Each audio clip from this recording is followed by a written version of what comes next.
대적으로는 외교부가 미국 내정에 간섭할 생각이 없다. 네. 평론을 하지 않겠다. 네.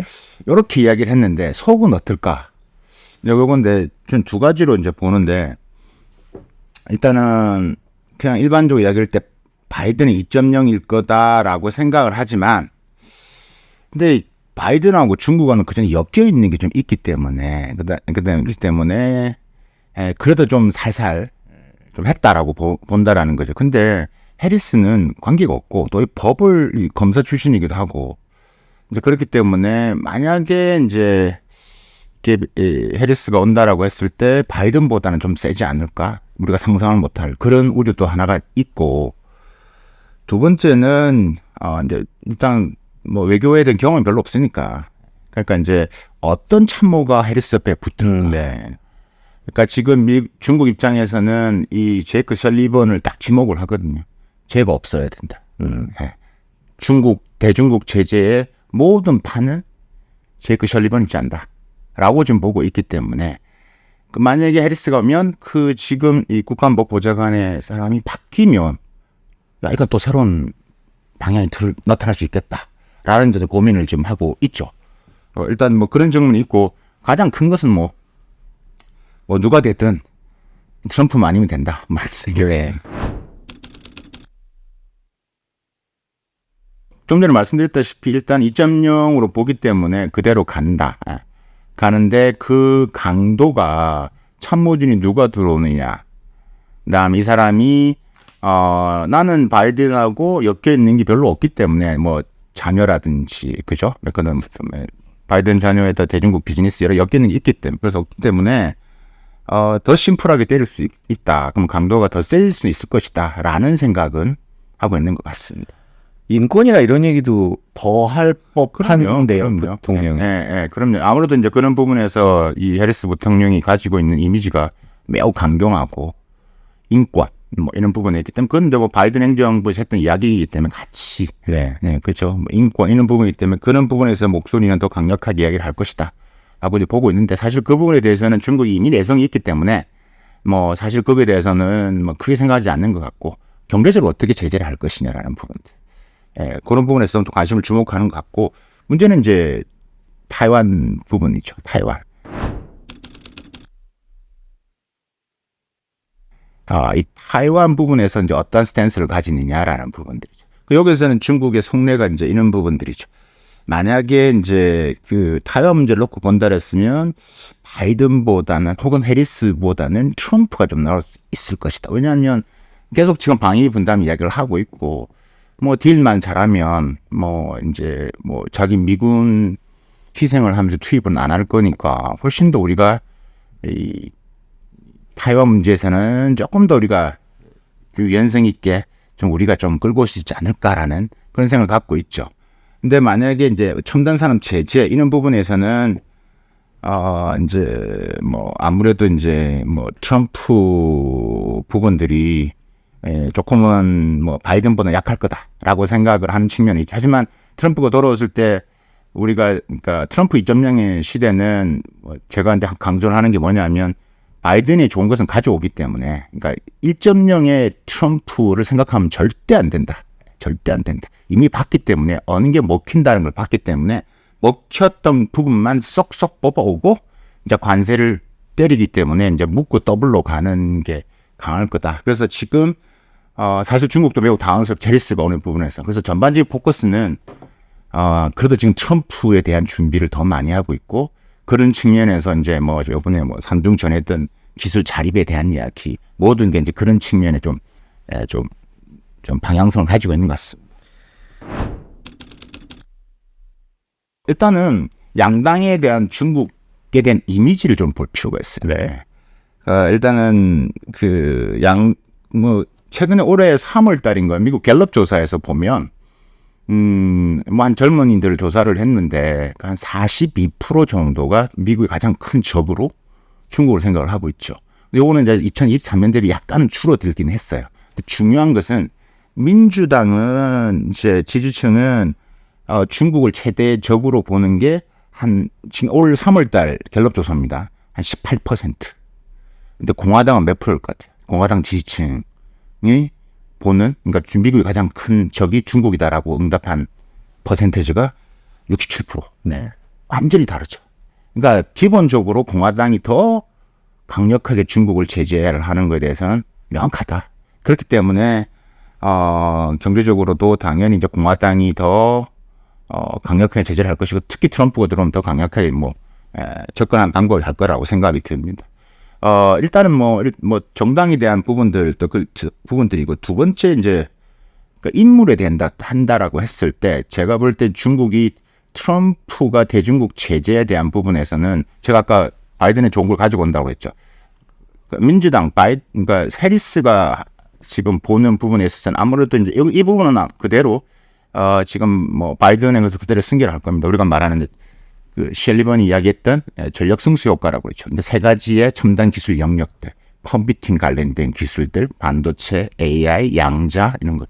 그다음에 이제 바이오 테크놀로지 같은 경우, 나노 같은 것들, 그다음에 이런 부분들, 제약도 마찬가지고. 그 두 개의 두 번째 부분들이 영역이고, 세 번째가 이제 그린 테크놀로지, 전기차, 배터리 이런.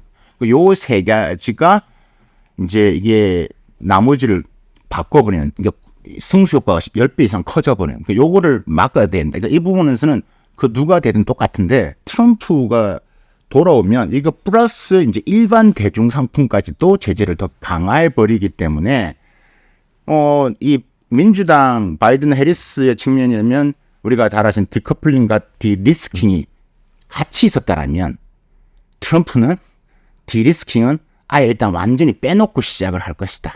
그리고 미국 경제에 따라서 디리스킹 부분들은 중국과 한다는 거죠. 하는데 좀 이제 리스크를 제거하면서 한다는 거, 안 한다는 이야기는 아니죠. 근데 트럼프가 들어오면 일단은 무조건 디커플링을 먼저 전면적으로 띄우고, 자국 경제에 따라서 리스크를 약한 데 갖다 붙일 수도 있다. 하지만 방향성은 완전히 이제 때려서, 그러니까 완전히 이제 관세 60% 뭐 100% 뭐 여러 가지의 변수가 일어날 것으로 보여집니다. 일단 만약에 중국 입장에서 미국 수출이 이제 어느 정도 떨어질 것이냐, 지금 부분에서 그 이야기를 조금 해볼게요. 그럼 일단 지금 중국 수출에서 미국이 어느 정도 차지할 것이냐라는 거. 미국이 중국 수출 전체 부분에 있어서 차지하고 있는 비중이 2023년도 같은 경우가 한 14.8% 정도 돼요. 근데 이것도 많이 떨어진 거예요. 그러니까 제가 데이터를 보니까, 그러니까 일단은 국가별로면 미국이 1등이긴 해요. 근데 비중이 떨어졌다. 2023년도에 중국이 미국에 수출한 금액이 한 5,060억 달러 정도 되는데, 이게 이제 전년 대비 한 13% 떨어진 거예요.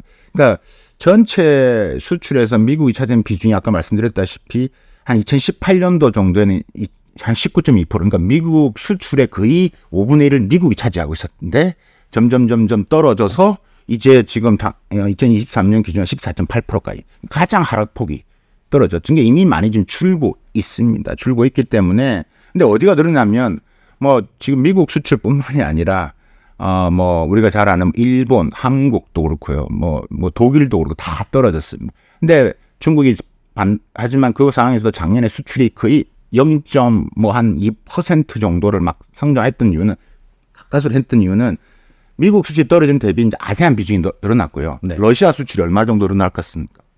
거의 뭐 2023년도 비했을 때 전년 대비 러시아 수출이 46% 이상 성장을 했어요. 네. 그러니까 미국에 못 판 거 아세안에다 갖다 팔았고, 네.